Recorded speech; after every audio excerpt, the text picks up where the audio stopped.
आज की जो हमारी चैप्टर होने वाला है उसका नाम है हमारे पास बायोमॉलिक्यूल्स। बायोमॉलिक्यूल्स, ठीक है जी, बायोमॉलिक्यूल्स। बायोमॉलिक्यूल्स, ठीक है। देखो जी, बायोमॉलिक्यूल्स का जो हमारे पास ये चैप्टर है ना, ये हमारे पास कुल मिला के ना, ये हमारे पास जितने भी लिविंग सिस्टम है, हमारे पास जितने भी लिविंग सिस्टम है, लिविंग सिस्टम, उस लिविंग सिस्टम का जो हमारे पास बायो वर्ड इंडिकेट कर रहा है, वो हमारे पास किसको इंडिकेट कर रहा है? वो हमारे पास कर रहा है लिविंग सिस्टम को, ठीक है। और मॉलिक्यूल का मतलब कहीं ना कहीं क्या होगा? केमिस्ट्री। केमिस्ट्री के मॉलिक्यूल, ये तो बोल सकता हूँ मैं, ये केमिस्ट्री के जो हमारे पास मॉलिक्यूल होंगे वही हमारे पास मॉलिक्यूल को रिप्रेजेंट करेंगे। यहाँ पे समझ पा रहे हैं? तो लिविंग सिस्टम में जो हमारे पास जितनी भी हमारे पास कोई भी रिएक्शन, कोई भी हमारे बॉडी में, आप जैसे खाना खा रहे, ठीक है, आप खाना खा रहे, आपके ब्लड सर्कुलेशन हो रहा है ना, ऑक्सीजन एक पॉइंट से दूसरे पॉइंट पे है ना, तो हो रही है, मतलब कुल मिला के कहीं ना कहीं ये क्या है? रिएक्शन हो रही है, कहीं ना कहीं हमारी बॉडी के अंदर कहीं ना कहीं केमिकल रिएक्शन हो रही है। बायो वाले ज़्यादा रिलेट कर पाएंगे इस चीज़ को, है ना, बायो वालों को ज़्यादा पता है। तो क्या कहानी है कि हमारे पास जो भी हमारी बॉडी के अंदर केमिकल रिएक्शंस हो रही हैं, उन केमिकल रिएक्शन में, जो हमारे पास केमिकल रिएक्शन में जो भी हमारे मॉलिक्यूल इन्वॉल्व हो रहे हैं, उनके बारे में हम यहाँ पे स्टडी करने वाले हैं। बड़े मॉलिक्यूल्स, समझ पा रहे हैं? छोटे मॉलिक्यूल्स की यहाँ पे कैटेगरी नहीं आएगी। जैसे कि अगर आप एन की बात करोगे, जैसे आपका एक पंप आता है, सोडियम पोटेशियम पंप बोलते हैं जिसे, समझ पा रहे? बायो में, है ना, तो उसके अंदर एन और के का रोल है, बट वो छोटे मॉलिक्यूल्स हो गए, तो उनका ज़्यादा हम डिटेलिंग नहीं करते। ऑक्सीजन अपने आप में एक मॉलिक्यूल है, उसका भी आपकी सेल मेम्ब्रेन के इनर और आउटर फ्लो करती रहती है। वो H2 अपने आप में एक मॉलिक्यूल है, समझ पा रहे? तो ये काफ़ी सारे हमारे पास मॉलिक्यूल होने के बावजूद हम यहाँ पे बड़े मॉलिक्यूल्स की बात करेंगे। कौन कौन से होने वाले हैं वो अब पहले समझ में आ गया। बायोमॉलिक्यूल चैप्टर, बायोमॉलिक्यूल चैप्टर में मतलब कि हम ऐसी मॉलिक्यूल्स की बात करेंगे, केमिस्ट्री के ऐसे मॉलिक्यूल्स की बात करेंगे जिनका यूज़ हमारे पास लिविंग सिस्टम में हो रहा है, समझ पा रहे?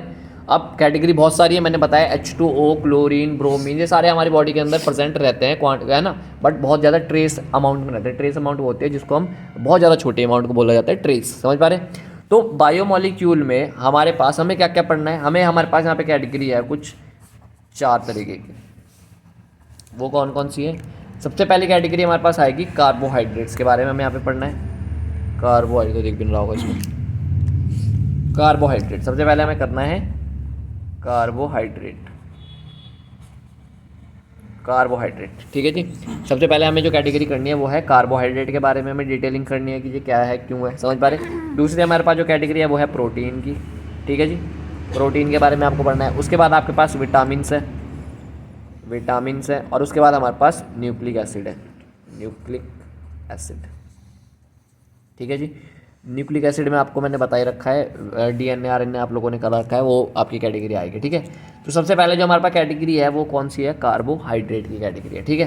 तो कार्बोहाइड्रेट हम किसे कहेंगे, क्यों कहेंगे, आज के बाद याद रखना कि जिनके अंदर भी हमारे पास नाम से पता चल रहा है कार्बन, कार्बन यहाँ से कार्बन निकल के आ रहा है, और हाइड्रेट का मतलब होता है हमारे पास H2O, हाइड्रोजन।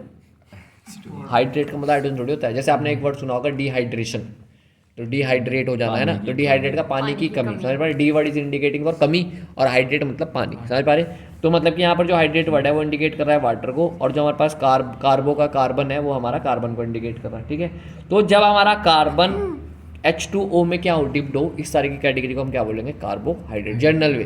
जर्नल वे की एक डेफिनेशन है कि अगर आप किसी बच्चे को समझाना चाहो कि बताइए भाई कार्बोहाइड्रेट क्या होता है, तो वो आपको डायरेक्ट एग्जांपल दे देगा कि ये ग्लूकोज कार्बोहाइड्रेट है, ये कार्बोहाइड्रेट है, जिससे हमें it's a source of energy, ये भी बोल देते हैं सोर्स ऑफ है एनर्जी, सोर्स ऑफ एनर्जी है, बट गलत डेफिनेशन है। तो आप उसको बहुत आसान तरीके से इसके वर्ड से डील करवा सकते हो कि भाई कार्बन जब किस में डूबा हो, वाटर के मॉलिक्यूल के साथ डायरेक्टली अटैचमेंट में हो, तो उस कैटेगरी को क्या बोलेंगे हम?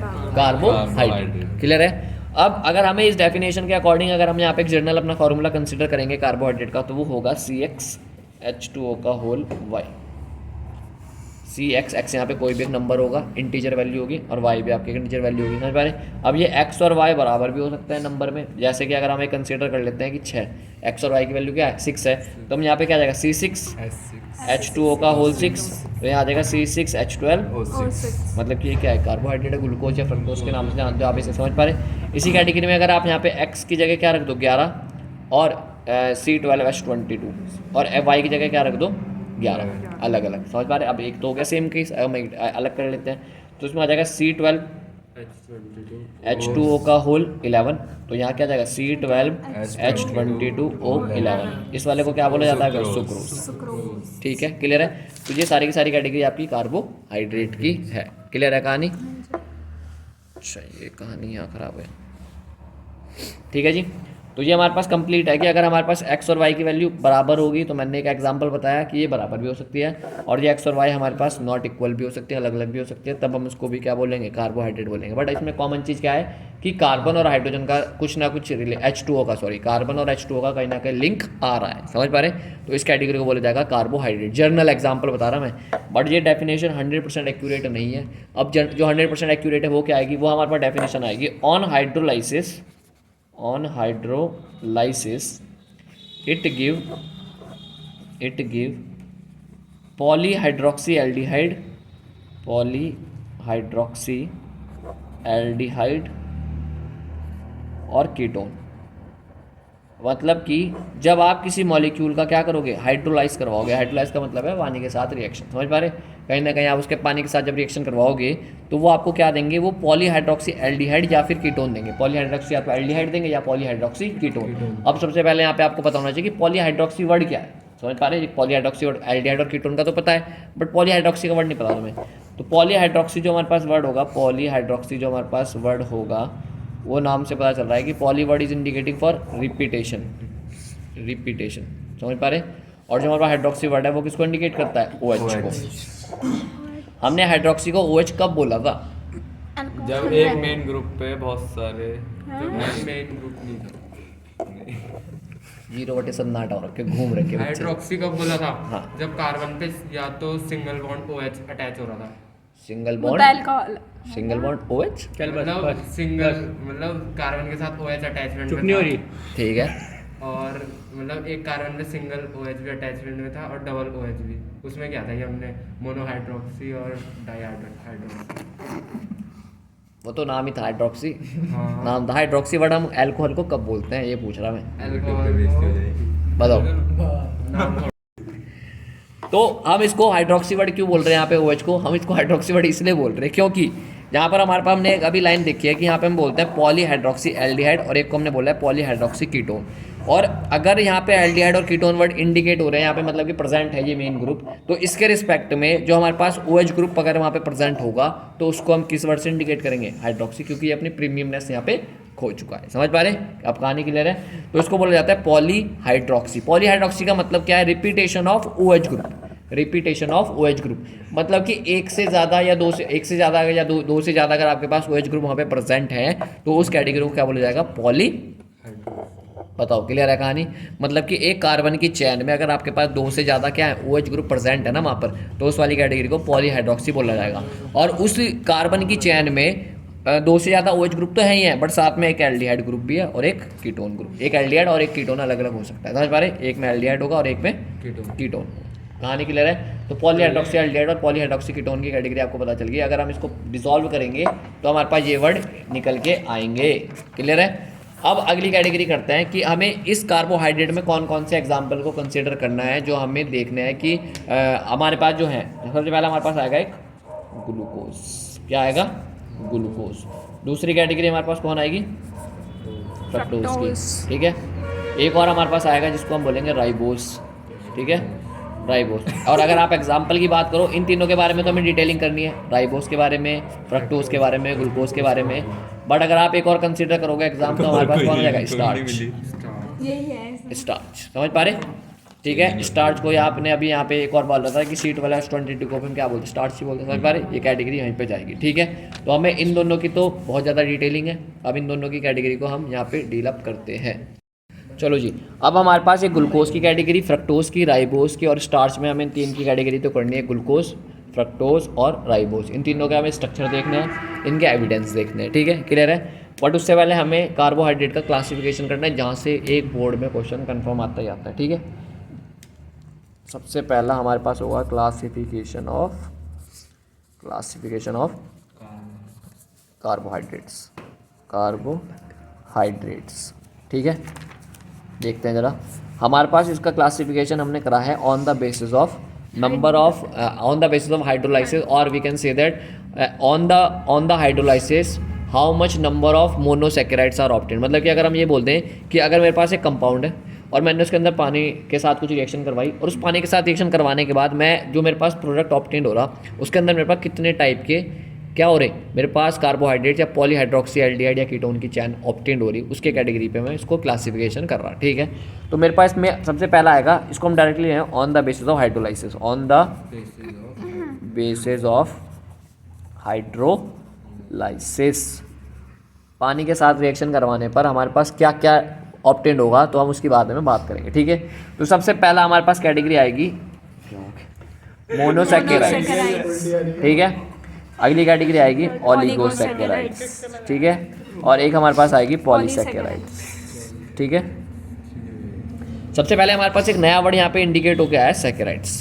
पहले तो बात तो जी, ठीक है, आप मोनो से फेमिलियर हो, आप ओलिगो से नहीं हो, और आप पॉली से भी फेमिलियर हो एक तरीके से। ओलिगो एक ऐसा वर्ड आया जो अटपटा सा है, जिसके बारे में आप इसके नेमिंग से तो आप बता नहीं सकते कि ओलिगो का मतलब यहाँ पे होगा क्या, समझ पा रहे है ना, क्लियर है। और यही एग्जाम में आता है जी, यहाँ पे आपका दिमाग खराब हो जाए ना, वो एग्जाम में समझ लो वही देने वाला है वो, समझ पा रहे। मोनो का मतलब हर कोई समझ जाएगा, पॉली का मतलब भी समझ ही जाएंगे जहाँ तक है। ओलिगो वर्ड एक ऐसा है जो आउट ऑफ योर सिलेबस या आउट ऑफ योर माइंड है। ओलिगो एक नया वर्ड आया तो ये आपको आ जाना चाहिए, समझ पा रहे।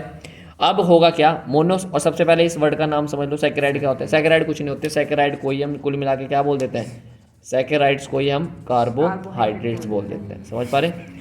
सैकेराइड को हम क्या बोलते हैं, कार्बोहाइड्रेट, कार्बोहाइड्रेट को ही सैकेराइड या सैकेराइड को कार्बोहाइड्रेट, ठीक है। या इसको नेचुरल शुगर भी कैटेगरी में जाना जाता है, समझ पा रहे। क्या हो गया अनमोल, ठीक है। तो मोनोसैकेराइड का क्या मतलब है, मोनोसैकेराइड या कार्बोहाइड्रेट का मतलब क्या होगा हमारे पास, कि मोनो का मतलब यहाँ पे इंडिकेट कर रहा एक को मतलब कि मेरे पास एक कार्बन की चैन है, या फिर मेरे पास एक क्या है, एक मेरे पास मान लो ग्लूकोज है, ग्लूकोज में आपके 6 कार्बन होते हैं, 6 कार्बन की एक आपके पास कंप्लीट चैन है, एक मॉलिक्यूल आपके पास ग्लूकोज का ये पड़ा हुआ है यहाँ पे, ठीक है। अब जब आपके पास ये ग्लूकोज का मॉलिक्यूल पड़ा हुआ है, जब आपने इसके अंदर पानी गेरा, पानी के साथ रिएक्शन करवाई, तो ये एज इट इज़ रहा, इसमें कोई भी नंबर ऑफ आयंस या नंबर ऑफ पॉलीहाइड्रोक्सी चैन्स और नहीं बनी, तो इस वाली कैटेगरी को क्या बोला जाएगा, monosaccharide. On hydrolysis no reaction can perform, सीधी सी बात है। अगर वो हमारा मॉलिक्यूल एक का एक ही रहा तो क्या ही रिएक्शन करी, समझ पा रहे। तो यहाँ पे हमारे पास क्या होगा, कैन नॉट बी, मैंने इसको शॉर्ट फॉर्म में लिखा हुआ, कैन नॉट बी हाइड्रोलाइज्ड, ये हाइड्रोलाइज ही नहीं होता, ठीक है। Further can not be hydrolysed further, मतलब कि आपके पास एक ही मॉलिक्यूल क्या हो गया, जब आपके पास एक ही मॉलिक्यूल है और आपका एक मॉलिक्यूल में आपने पानी के साथ रिएक्शन करवाई, आपको लग रहा था कि दो प्रोडक्ट ऑब्टेन हो, बट हुए नहीं, समझ पा रहे, सिंगल पटाखा बजा, समझ पा रहे, क्लियर है। तो एक आपके पास एक ही मॉलिक्यूल था, वो ऐसे का ऐसे रहा, तो उसको बोला जाएगा हमारे पास मोनोसैकेराइड, ठीक है। इसके एग्जाम्पल पूछे जाते हैं भाई साहब, वो पूछता है कि बताओ ग्लूकोज एक मोनोसैकेराइड है, ओलिगो है या पॉली में, इस तरीके के एग्जाम में क्वेश्चन आते हैं, ठीक है।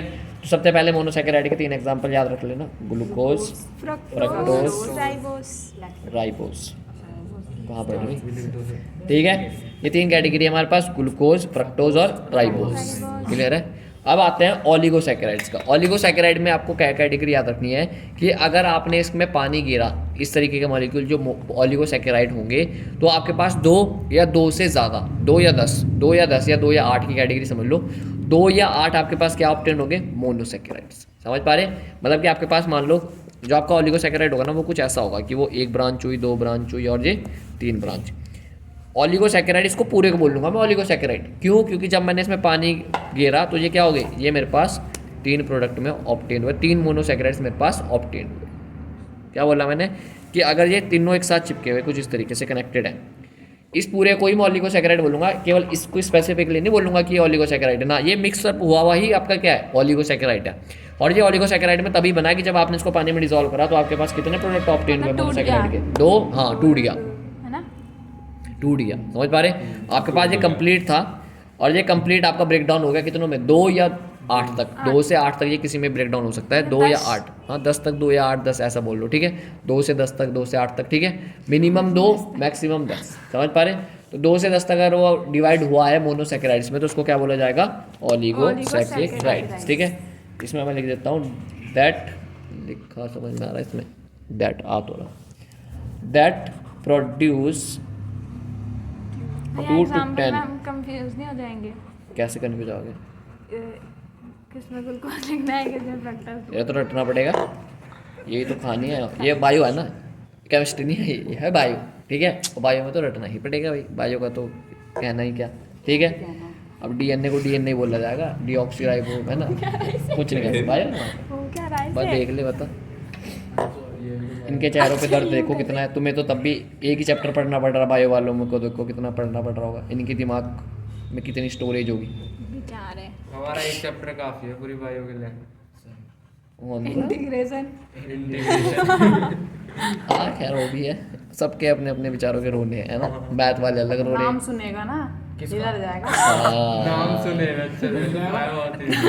इतने अजीब अजीब नाम। ठीक है। इसको तो वाला question दिखाना इसका आपका क्या कैटेगरी है? सुक्रोज जो है हाइड्रोलाइसिस करने पर एक आपका ग्लूकोज दिया और एक आपका क्या दिया, फ्रक्टोज दिया। आपके दो क्या हुए, पॉलीसैकेराइड्स ऑब्टेन्ड हुए, पॉलीसैकेराइड ऑब्टेन्ड हुए, मोनोसैकेराइड, सॉरी ये क्या है, मोनोसैकेराइड्स। तो अगर ये दो ऑब्टेन्ड हुए मोनोसैकेराइड्स तो ये किस कैटेगरी में जाएगा, ऑलिगो। क्लियर है। अब इसकी चाहे ट्रिक बनाओ इन 1 2 3 चौथे की, कैसे करके जो भी तुम बनाते हो GFRS जो भी बने, जो भी तुमसे बन सके, समझ पा रहे वो बना लेना। कैटेगरी के याद हुए वे मोनो ऑली पॉली, मोनो ऑली पॉली, ठीक है क्लियर है। अब आते हैं, कल बताने में वीडियो देख रहा था। तो जो हमारे पास पॉलीसैकेराइड्स होंगे इसकी कैटेगरी क्या होगी कि जब आपके पास 10 से ज़्यादा हमारे पास मोनोसैकेराइड ऑब्टेन हो जाए, मतलब कि अपने आप में बहुत बड़ा मॉलिक्यूल होगा, सबसे बड़ी बात तो ये। और जब आप इसको पानी के हाइड्रोलाइसिस करवाओगे तो आपके पास काफ़ी सारे, मतलब 10 से ज़्यादा आपके मोनोसैकेराइड्स ऑब्टेन होंगे, उसको क्या बोला जाएगा, पॉलीसैकेराइड्स। ठीक है, इसकी कैटेगरी क्या है, इसको अगर आप यहाँ पे लिखोगे तो large number of monosaccharides, large number of monosaccharides are obtained. ठीक है, हाँ फॉर्म या ऑब्टेन जो भी कर सकते हो। ठीक है, इस कैटेगरी को क्या बोला जाता है, पॉलीसैकेराइड्स। ठीक है, एग्जाम्पल इसके वैसे बहुत सारे हैं और रटने ही पड़ेंगे। ठीक है, बट मैंने यहाँ स्पेसिफिकली 2-3 ही लिखे हुए जो आपके एग्जाम के पॉइंट ऑफ व्यू से पूछ लिए जाते हैं। तो अब इसके अंदर अगर आप एग्जाम्पल कंसिडर करोगे तो एक आएगा स्टार्च और एक आपके पास आएगा सेलुलोज। ठीक है, ये दोनों आपको रटने पड़ेंगे, स्टार्च और सेलुलोज। किस कैटेगरी के, पॉलीसैकेराइड के। ऑलिगो में आपके 2 चले गए, कौन कौन से आपके, एक चला गया सुक्रोज और एक सुक्रोज ही लिखा हुआ है, सुक्रोज ही लिखा रखा हुआ, एक लैक्टोज और एक है यहाँ पे लैक्टोज। क्लियर है, ये पूछे जाते हैं बहुत बार, सुक्रोज लैक्टोज कौन सी वाली कैटेगरी के मेंबर है। ठीक है, तो ये हमारे पास कंप्लीट था क्लासिफिकेशन ऑफ कार्बोहाइड्रेट और एज वेल एज उसका इंट्रोडक्शन किया हमने, कार्बोहाइड्रेट की डेफिनेशन क्या है, कैसे उसको डील करना है। ठीक है, क्लियर है।